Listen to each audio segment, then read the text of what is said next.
Good morning students. Online class में आप सभी का स्वागत है। कल बात की थी टॉपिक की बहुलोकों के वर्गीकरण की। लास्ट प्रकार का वर्गीकरण देखा था, ठीक है। एक तो आणविक गुणों के आधार पर वर्गीकरण देखा था बहुलक का, और एक तापमान और व्यवहार के आधार पर वर्गीकरण देख लिया था, ठीक है। आज टॉपिक स्टार्ट करना था रबर। रबर की भी बात कर चुके हैं, ठीक है। रबर क्या है? दो प्रकार के, प्राकृतिक रबर और संश्लेषित रबर। प्राकृतिक रबर की बात करें तो उदाहरण देखा था, बनाने की विधि देखी थी पॉलीआइसोप्रीन, ठीक है। और संश्लेषित रबर की बात करें तो संश्लेषित रबर के लिए उदाहरण देखा था, एग्जाम्पल नियोप्रीन, ठीक है। बनाने की विधि देखी थी, फॉर्मूला क्या होगा, एक लेके क्या होगी। तो चाहे प्राकृतिक रबर हो, दो प्रकार के रबर, प्राकृतिक रबर और संश्लेषित रबर, दोनों की बनाने की विधि देखी थी, ठीक है। प्राकृतिक रबर की बात करें, संश्लेषित रबर है तो पूर्ण रूप से कार्य निर्मित किया जाएगा, प्रयोगशालाओं में कृत्रिम रूप से बनाया जाएगा। प्राकृतिक रबर की बात करें तो प्राकृतिक रबर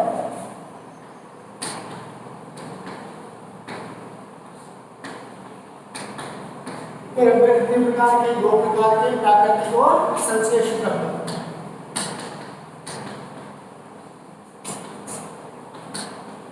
प्राकृतिक रबर का उदाहरण क्या देखा था? पॉलीआइसोप्रीन,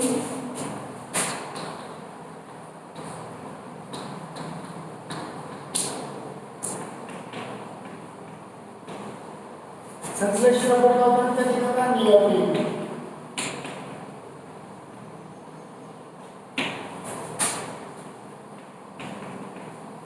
ठीक है, रबर दो प्रकार के, प्राकृतिक रबर और संश्लेषित रबर, ठीक है।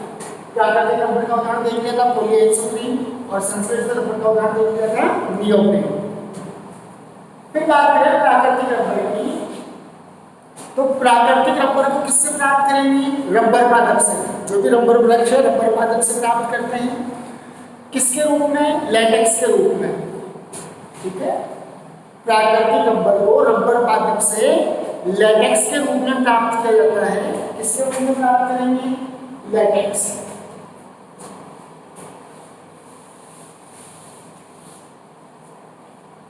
प्राकृतिक रबर को रबर पादप से किसके रूप में प्राप्त करेंगे? लेटेक्स के रूप में, किसके रूप में प्राप्त करेंगे? लेटेक्स के रूप में। लेटेक्स क्या है? दूध या गाढ़े रंग का पदार्थ,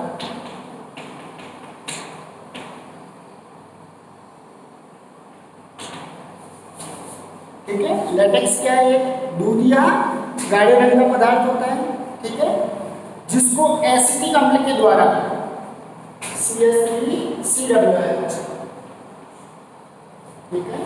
प्राकृतिक रबर को रबर पादप से किसके रूप में प्राप्त कर रहे हैं? लेटेक्स के रूप में। लेटेक्स क्या है? दूध या गाढ़े रंग का पदार्थ है, ठीक है। लेटेक्स का क्या किया जाए? एसिटिक अम्ल के द्वारा क्या किया जाए? इसका स्कंदन। लेटेक्स का एसिटिक अम्ल के द्वारा क्या किया जाए? स्कंदन किया जाए, ठीक है। तो प्राकृतिक रबर को रबर पादप के द्वारा या रबर पादप से लेटेक्स के रूप में प्राप्त करते हैं। लेटेक्स का एसिटिक अम्ल के द्वारा क्या किया जाता है? स्कंदन किया जाता है, ठीक है। स्कंदित करके क्या प्राप्त कर लिया जाएगा? प्राकृतिक रबर। स्कंदन क्या होता है? पढ़ेंगे, चैप्टर 5 पढ़ेंगे, पृष्ठ रसायन, सरफेस केमिस्ट्री, तो वहां पर पढ़ेंगे स्कंदन के लिए कि जो भी कोलाइड कण है, ठीक है, कोई भी विलयन है या कोई भी कण है, आवेशित है, आवेश के कारण मान लीजिए कोलाइड कण है, ठीक है, तो सभी कोलाइड कण आवेशित होंगे, या तो ऋणावेशित हो या कैसे हो? धनावेशित। उस आवेश के कारण मान लो कोलाइड कण है, सभी धनावेशित है, और वो आपस में एक दूसरे के पास नहीं आ सकते, दूर दूर है, ठीक है। लेकिन यदि इनका आवेश समाप्त कर दिया जाए तो ये पास पास आएंगे और बड़े आकार के कण का निर्माण करेंगे, और एक गुरुत्वाकर्षण का काम मिल जाएगा नीचे, यानी सिंपल। और ये प्रक्रिया क्या कहलाएगी? वहां पर स्कंदन। स्कंदन की बात कर रहे हैं कि लेटेक्स का एसिटिक अम्ल के द्वारा क्या किया जाएगा? स्कंदन किया जाएगा। स्कंदन यानी मुख्य रूप से क्या कह सकते हैं कि जो कण दूर दूर थे वो क्या हो जाएंगे? पास पास आ जाएंगे, स्कंदित हो जाएंगे। यहाँ बात की प्राकृतिक रबर की, रबर पादप से लेटेक्स के रूप में प्राप्त करेंगे, लेटेक्स का एसिटिक अम्ल के द्वारा क्या किया जाएगा, स्कंदन किया जाएगा और क्या प्राप्त कर लिया जाएगा, प्राकृतिक रबर। अब प्राकृतिक रबर पॉलीआइसोप्रीन की बात करें, प्राकृतिक रबर की प्रत्यास्थता कम होती है, ठीक है, यानी इनके कणों के बीच में जो आकर्षण बल रही है वो क्या है, कम है, आसानी से टूट नहीं है, तो इनकी प्रत्यास्थता कम होती है। इसलिए प्राकृतिक रबर के भौतिक गुणों में सुधार करने के लिए, जो भी फिजिकल प्रॉपर्टी है, ठीक है, उनमें ग्रोथ करने के लिए, सुधार करने के लिए, वृद्धि करने के लिए इसका क्या किया जाएगा, वल्कनीकरण। क्या कर देंगे, वल्कनीकरण किया जाएगा, ठीक है। तो प्राकृतिक रबर की प्रत्यास्थता कम होती है, अतः इसके भौतिक गुणों में सुधार करने के लिए प्राकृतिक रबर का क्या किया जाएगा, वल्कनीकरण किया जाएगा, ठीक है। नेक्स्ट टॉपिक देखेंगे वल्कनीकरण क्या है, रबर का वल्कनीकरण किसे कहते हैं, क्या प्रोसेस होता है।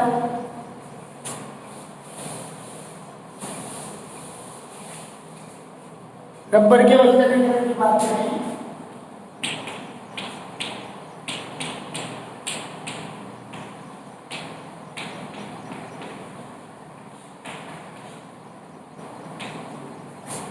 वल्कनीकरण क्या है कि प्राकृतिक रबर को सल्फर या गंधक, प्राकृतिक रबर को किसके साथ, सल्फर या गंधक के साथ गर्म करने पर, ठीक है, प्राकृतिक रबर है, प्राकृतिक रबर को किसके साथ गर्म किया जाए, सल्फर या गंधक के साथ क्या किया जाए, गर्म किया जाए।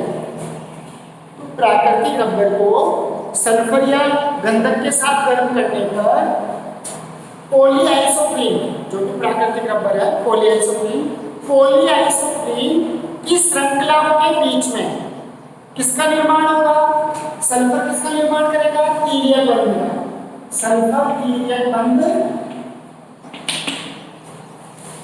का निर्माण करता है, ठीक है।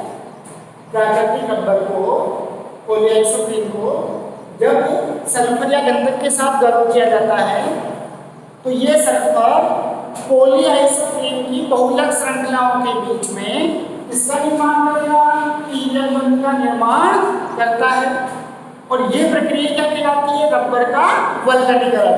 और पूछा हुआ क्वेश्चन है 2 नंबर का, वापिस सुन लें एक बार।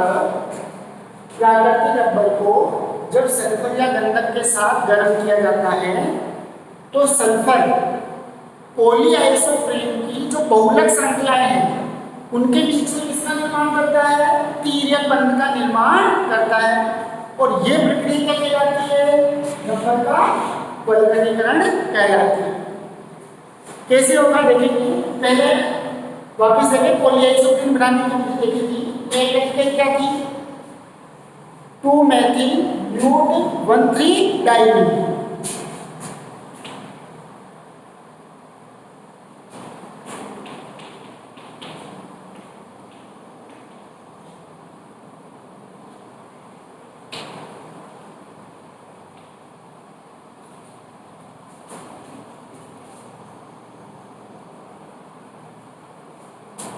ठीक है, 1 2 3 1 2 3 और 4, तो 2-मेथिल 4 कार्बन ग्रुप पहले और तीसरी स्थिति पर क्या है, डबल बॉन्ड, ठीक है। तो 2-मेथिल ब्यूट 1,3-डाइमीन पॉलीआइसोप्रीन बनाया था, ये पाइप क्या होते थे, टूट गए थे, ऐसे ही एक श्रृंखला इसकी थी, एक श्रृंखला इस कार्बन के लिए, और इन दोनों श्रृंखलाओं के बीच में किसका निर्माण हो गया था, डबल बॉन्ड, CH3 ऊपर।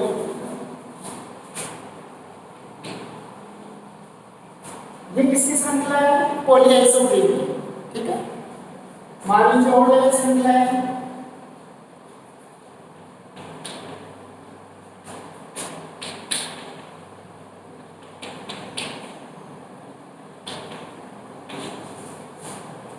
ठीक है, पॉलीआइसोप्रीन।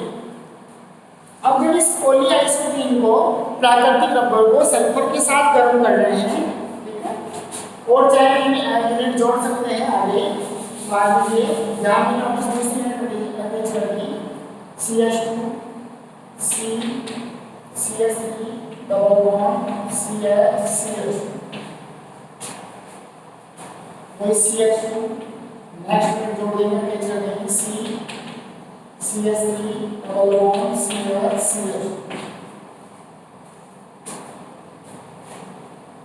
ठीक है। ये किसकी श्रृंखला होगी? पॉलीआइसोप्रीन।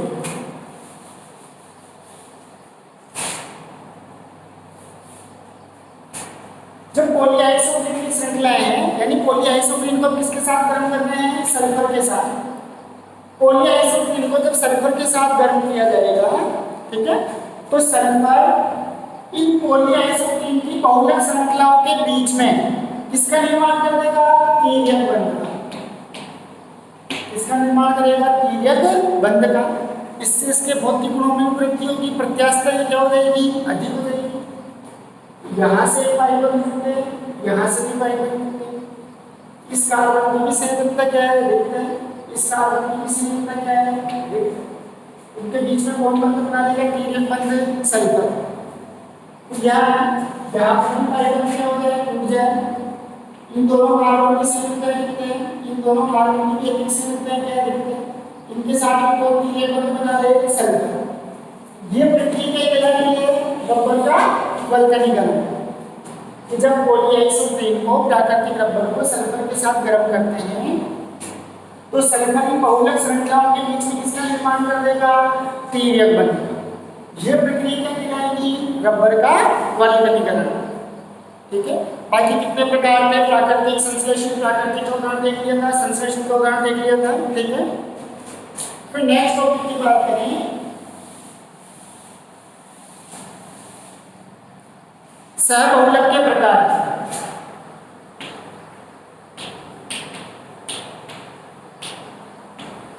सहबहुलक या विषम बहुलक।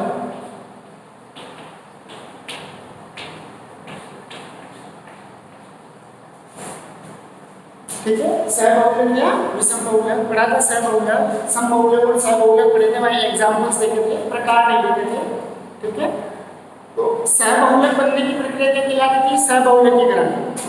यानी एक से अधिक एकलक इकाइयां आपस में जुड़ती है और किसका निर्माण करती है? बहुलक।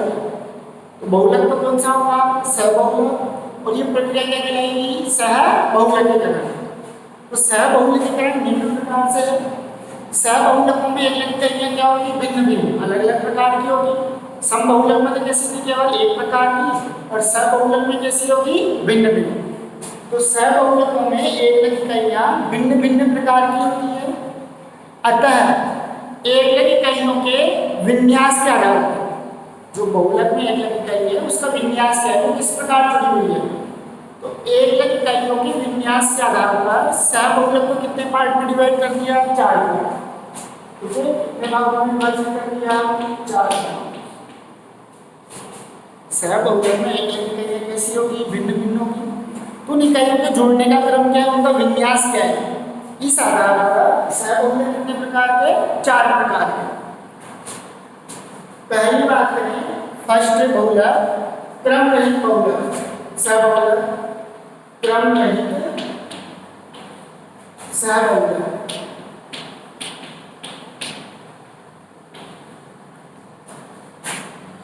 ठीक है। सेकंड बात करेंगे एकांतरित सहबहुलक।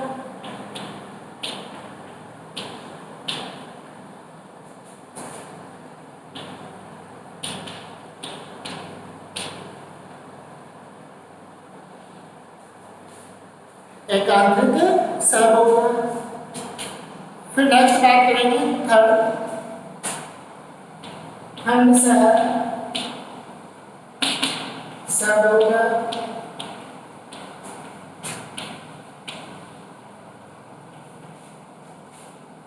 खंड सहबहुलक।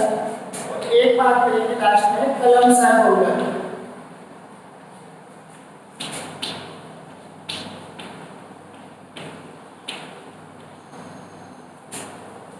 क्रम रहित सहबहुलक, एकांतरित सहबहुलक, खंड सहबहुलक, ठीक है, और कलम सहबहुलक। चारों सहबहुलक की बात करेंगे डिटेल में। पहली बात करें क्रम रहित सहबहुलक। अब इनके नाम से पता लगता है क्रम रहित सहबहुलक, एकांतरित सहबहुलक, खंड सहबहुलक और कलम सहबहुलक। तो क्रम रहित सहबहुलक की बात करें, सहबहुलक में कितने अगिन दिए गए हैं? एक से अधिक, यानी दो प्रकार के मान हैं। दोनों कई कैसी होगी? अलग अलग। जैसे मान लो एक कई एक प्रकार की और दूसरी कई दूसरी प्रकार, तो दो एक इकाइयां हैं। अब क्रम रहित सहबहुलक यानी इस प्रकार के बहुलक में एक लग इकाइयों के जुड़ने का कोई क्रम निश्चित नहीं होता। कोई सी भी एक इकाई किसी भी क्रम पर जुड़ सकती है, एक लग इकाइयों का क्रम निश्चित नहीं है, यानी कैसा होगा? अनियमित। जैसे मान लीजिए ए ऐसे ए जुड़ जाए, बी जुड़ जाए, ए जुड़ जाए, बी से बी, ए कोई फिक्स निश्चित क्रम नहीं है। ए से ए भी जुड़ सकता है, एक लग इकाई, या ए से बी भी जुड़ सकती है, बी से बी भी जुड़ सकती है, बी से ए भी जुड़ सकती है। यानी इस प्रकार के सहबहुलक में एक लग इकाइयों के जुड़ने का कोई निश्चित क्रम नहीं होता। फिर बात करें एकांतरित सहबहुलक, एकांतरित यानी एकांतर क्रम, यानी इस प्रकार के बहुलक में एक लग इकाइयां एकांतर क्रम में जुड़ी हुई होती है। जैसे बात करें ए ऐसे कौन जुड़ेगा? बी से और बी से एकांतर में ए से बी से ए से ये क्रम क्या होगा? लगातार चलता रहेगा एकांतर में, ए से बी से ए से बी से ए बी ए क्रम। तो एकांतर क्रम क्या होगा? एक इकाई किसमें जुड़ेगी? एकांतर क्रम में। फिर बात करें खंड से सहबहुलक, खंड से यानी खंड का निर्माण करें, ठीक है, छोटे छोटे खंडों का। इस प्रकार के सहबहुलक में खंड से की बात कर रहे हैं। इस प्रकार के सहबहुलक में पहले एक प्रकार की एक लग इकाई किसका निर्माण करेगी? खंड का, ठीक है। इस प्रकार के सहबहुलक में पहले एक लग इकाई, अब चाहे वो ए वाली करे या बी वाली करे, एक लग इकाई किसका निर्माण करती है? आपस में जुड़कर एक प्रकार की एक इकाइयां जुड़कर किसका निर्माण करेगी? खंड का, चाहे ए वाली इकाइयां बनाए या बी वाली बनाए। एक प्रकार की एक इकाइयां जुड़कर खंड का निर्माण करती है, ठीक है। फिर दूसरी एक इकाइयां जुड़कर किसका निर्माण करेगी? दूसरे खंड का। मान लो पहले ए ने जुड़कर किसका निर्माण किया? एक खंड का। पहले एक प्रकार की एक इकाई ने किसका निर्माण किया? एक खंड का। फिर दूसरी एक इकाई जुड़कर किसका निर्माण कर रही है? दूसरे खंड का, ठीक है।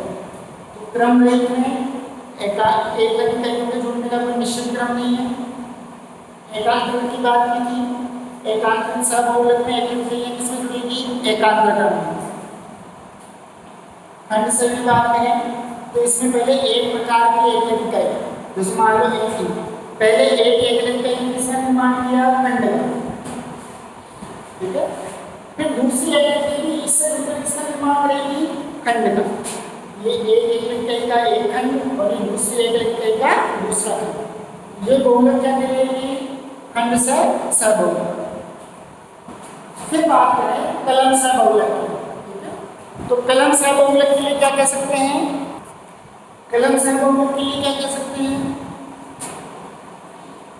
कि इसमें एक प्रकार की एक लग इकाइयां आपस में जुड़कर, एक प्रकार की एक लग इकाइयां आपस में जुड़कर इसका निर्माण करती है? पहले सीधी श्रृंखला, एक श्रृंखला का निर्माण करती है और दूसरी एक लग इकाई, ठीक है, उस श्रृंखला में किसके रूप में जुड़ी रहेगी? शाखाओं के रूप में, ठीक है। इन बहुलकों में एक प्रकार की एक लग इकाई, ठीक है, किसके रूप में जुड़ती है? किसका निर्माण करती है? श्रृंखला का निर्माण करती है, श्रृंखला बनाती है, जिससे दूसरी एक लग इकाइयां किसके रूप में जुड़ी रहती है? शाखा के रूप में।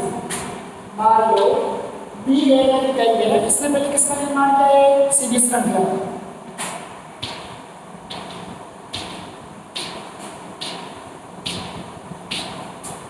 बी एक लग ने किसका निर्माण किया है? सीधी श्रृंखला।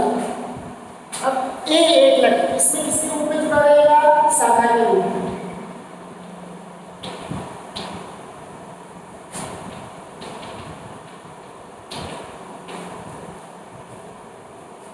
यहाँ एक लग इकाइयों का कोई क्रम नहीं था जुड़ने का, ठीक है, क्रम नहीं था। एकांतर में एक लग इकाई किसमें जुड़ेगी? एकांतर। खंड समय एक एकल इकाई क्या करेगी, एक खंड का निर्माण करेगी, फिर दूसरी एकल इकाई किसका निर्माण करेगी, दूसरे खंड का। कल हम सर्वभौमिक में एक एकल इकाई किसका निर्माण करेगी, एक श्रृंखला का। दूसरी एकल इकाई उसमें किसके रूप में रहेगी, शाखा के रूप में। तो चार प्रकार के बहुलक हो गए, किसके, सहबहुलक या विषम बहुलक। नेक्स्ट बात करें एग्जाम्पल से, कल जैव निम्नीकृत और अजैव निम्नीकृत पढ़ा था, तो वहाँ जैव निम्नीकृत के केवल 2 एग्जाम्पल देखे थे। अजैव निम्नीकृत के तो पहले पढ़ चुके थे, पॉलीथीन, पीवीसी, कैप्टॉन, बेकिलाइट, बहुत सारे। जैव निम्नीकृत के पढ़े थे कि जो बहुलक सूक्ष्म जीवों के द्वारा आसानी से अपघटित हो जाते हैं और वातावरण को प्रदूषित नहीं करते, क्या कहलाते हैं, जैव निम्नीकृत बहुलक। तो वहाँ 2 उदाहरण देखे थे, नाइलॉन 26 और पीएचपीवी। कुछ एग्जाम्पल्स और देखेंगे।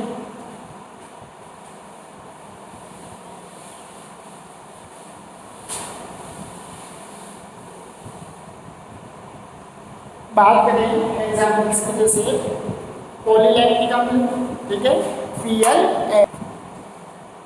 पहले बात करें इन एग्जाम्पल से, देखें फर्स्ट देखेंगे पॉलीलैक्टिक अम्ल, PLA, polylactic acid. Second example देखेंगे पॉलीकैप्रोलैक्टोन, PCl, पॉलीकैप्रोलैक्टोन। पहले बात करें PLA, पॉलीलैक्टिक एसिड।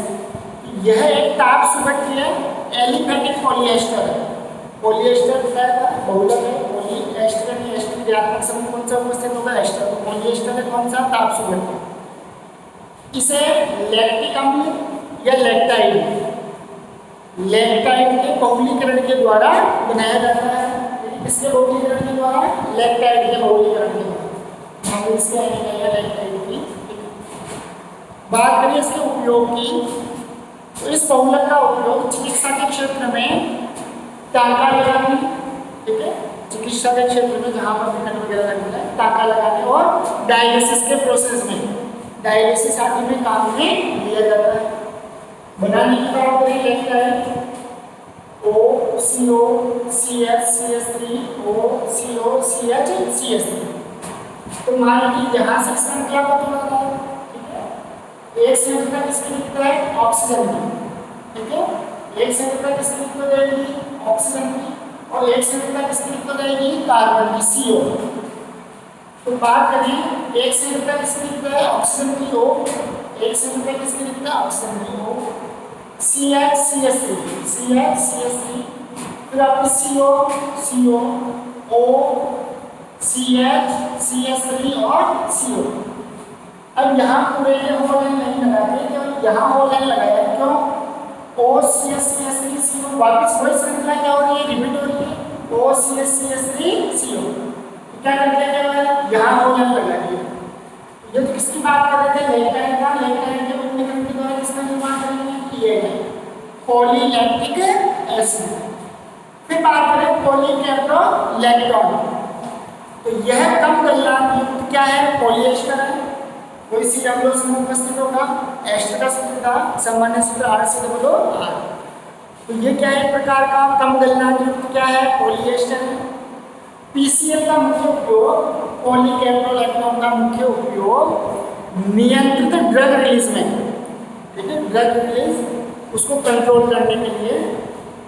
तो नियंत्रित ड्रग रिलीज में कैप्सूल बनाने में किया जाता है, ठीक है। और PCl की एक इकाई किस नाम से जानी जाएगी, अल्फा कैप्रोलैक्टोन, अल्फा कैप्रोलैक्टोन,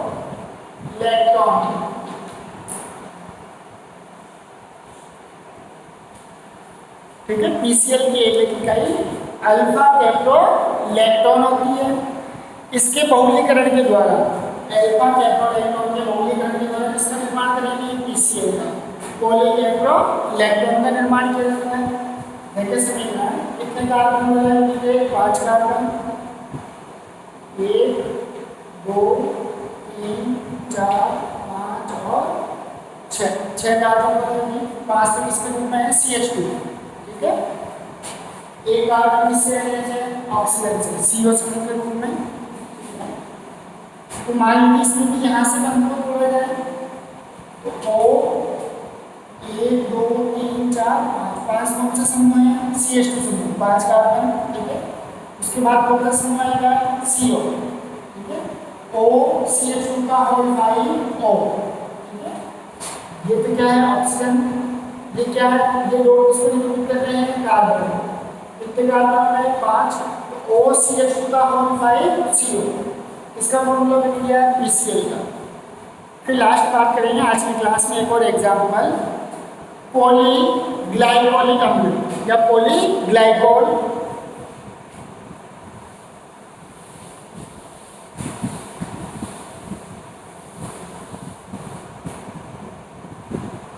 ठीक है, नेक्स्ट बात करते हैं, थर्ड एग्जाम्पल देखेंगे पॉलीग्लाइकोल एसिड PGA, ठीक है। बात करेंगे, ये एक प्रकार का क्या है? रेखीय एलिमेंट पॉलिएस्टर, CHO ग्रुप उपस्थित है। ये एक प्रकार का कौन सा समूह है? कौन सा बहुलक होगा? पॉलिएस्टर। तो यह एक रेखीय एलिमेंट पॉलिएस्टर है जो ग्लाइकोल, इसके बहुलकीकरण से बनेगा ग्लाइकोल, जो ग्लाइकोल के बहुलकीकरण द्वारा बनाया जाता है। PGA, ठीक है, पॉलीग्लाइकोल एसिड की बात करें तो PGA क्या होते हैं? मजबूत रेशे होते हैं तथा पानी में आसानी से क्या हो जाते हैं? घुल जाते हैं। पहले क्या था? PAA का उपयोग कहाँ करने के? टाँका लगाने में। और PGA का उपयोग भी कहाँ किया जाएगा? टाँका लगाने में। तो पहले इसका उपयोग करते थे PLA, ठीक है, पॉलीलैक्टिक अम्ल का। टाँका लगवाने के बाद वापस महीना या 1.5 महीना जो भी डॉक्टर कहें कटवाना पड़ता था। लेकिन आजकल इसके टाँके लगाए जाते हैं PGA, ठीक है। ये क्या है? पानी में घुलनशील है। ये टाँके अपने आप ही 15-20 महीना 1.5 महीना अपने टाइम के अकॉर्डिंग पानी में क्या हो जाते हैं? घुल जाते हैं। तो इनको कटवाने की आवश्यकता नहीं पड़ती। तो PGA मजबूत रेशे होते हैं तथा पानी में क्या होते हैं? घुलनशील होते हैं। मुख्यतः इनका उपयोग कहाँ किया जाएगा? टाँका लगाने में किया जाता है। और ये टाँके पानी में घुलनशील है PGA, तो अपने आप क्या हो जाएंगे? गल जाते हैं। फिर बात करें ग्लाइकोल का, ठीक है। ग्लाइकोल के बहुलकीकरण से बनाया जाएगा, मान लीजिए यहाँ से बंद को तोड़ा है तो OCH2 CH2CO यहाँ पर भी पूरे के होल लाइन नहीं लगाया तो किसके लगाया? OCH2CO। तो ये श्रृंखला वापस रिपीट हो रही है, OCH2CO आ गया।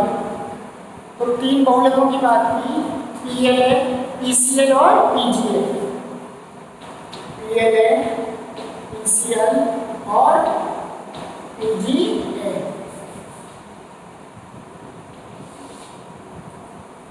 ठीक है, नेक्स्ट क्लास में देखेंगे आगे बाकी का।